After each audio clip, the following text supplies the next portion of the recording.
Welcome back.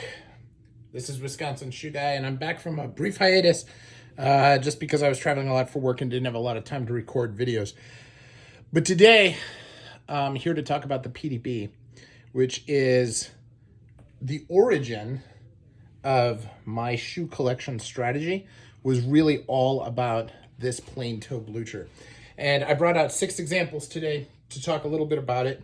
But this is an unboxing for what I am going to call the king of the PTB.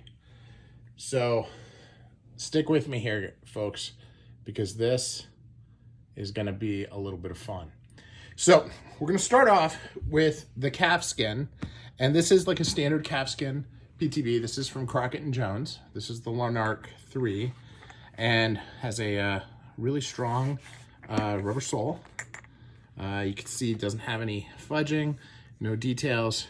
Really just a very well-made, well-put-together shoe in this beautiful brown calfskin that has a lot of variation in it. You go into a museum calf. This is unlined. This is a Tricker's Robert. Just beautiful, good leather sole. Really round last, right? Which you'll see is pretty common among these. Then we go to bison and your more exotics. You can see this when you've got the really good texture. This is a great platform to show it. Again, no fudging, very clean. This has got a Ridgeway sole, and this is from Santos, as you could see. Again, really nice. Now, the origin of my plain toe blucher experience comes from this brand, which is Edmonds. And I had this in a burgundy shell Cordovan. This is a green shell Cordovan.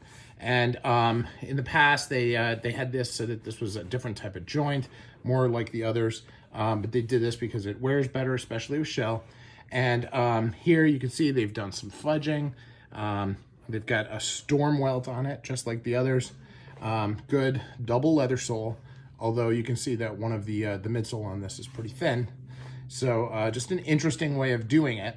But that's kind of the standard by which all others are judged. Here we have it with a day-night-like sole, stub sole. This is a natural shell Cordovan, and this is from Carmina. Okay, this same traditional joining there. Okay, and then this is the Alden 990. Same traditional piece there. Also fudging, storm welt. Carmina has some fudging as well. But, you know, plain, chunky. This is your classic plain toe shoe. It is technically not a derby. They call it a blucher because this part is all one piece of leather. Okay, so this is like a whole cut blucher, and these pieces are just sewn on for the facing, right? So really, really interesting. It's a very solid looking shoe.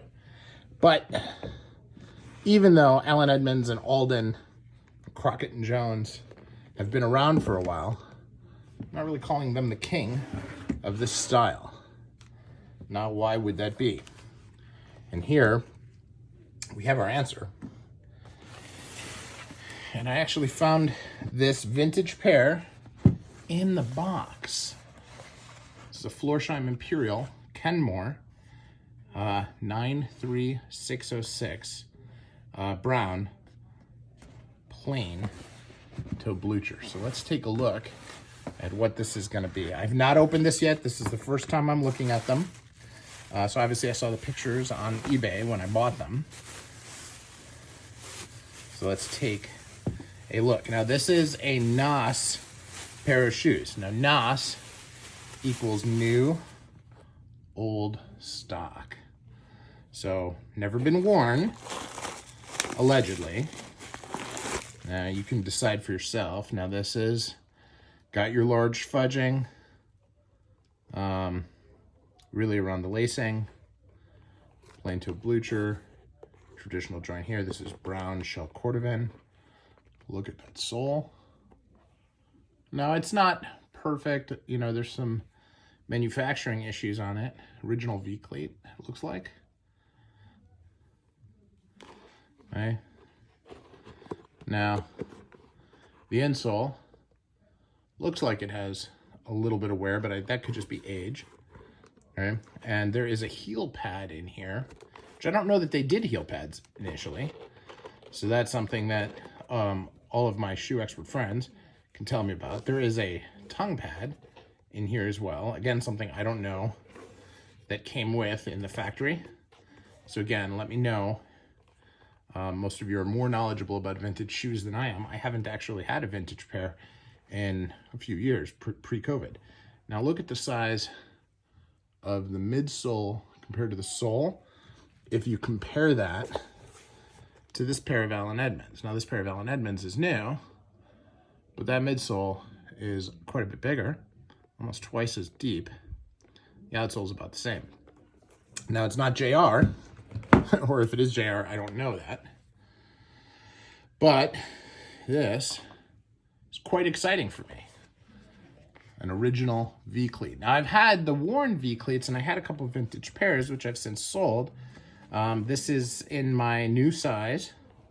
So I'm hoping that this will be something that I can keep and wear. Now I'm gonna have to, they said that they did a treatment of Cordovan cream on it, and I'll have to see, but it actually feels quite supple, not stiff, as, I mean, these shoes were made in 1983, so by all rights, it should be dry, and it's not.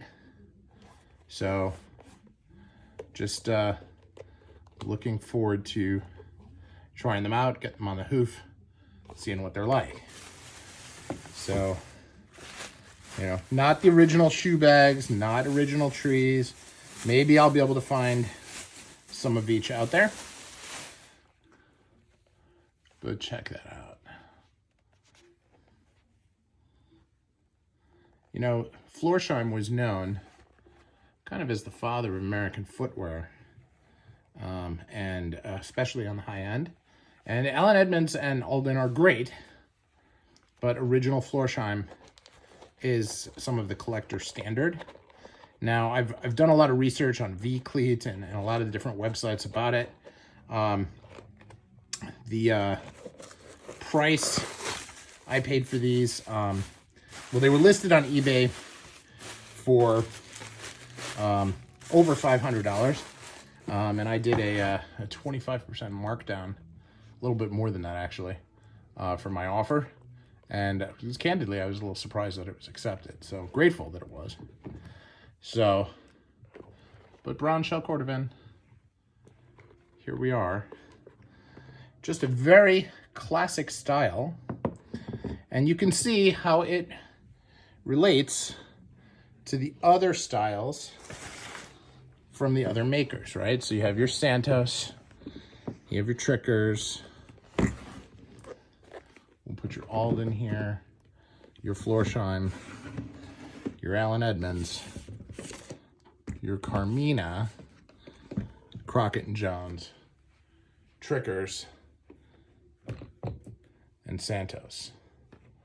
All very well made. All some of the nicest shoes in my collection. And this is a hard style to find in new, outside of these brands, because it's a hard shoe to make. It is like a whole cut Oxford.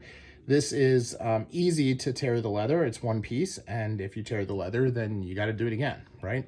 So there is no compensating for it or stitching over it or anything like that. That does make it interesting. I suppose I should actually have the right shoe here so it goes better with the others. But this is, in my opinion, and you know, based on what I've heard from all of the shoe freaks that I hang out with, this is the one that started it all. And so wanted to share that with all of you. Looking forward to getting it on the hoof and getting your feedback. Let me know your thoughts in the comments below.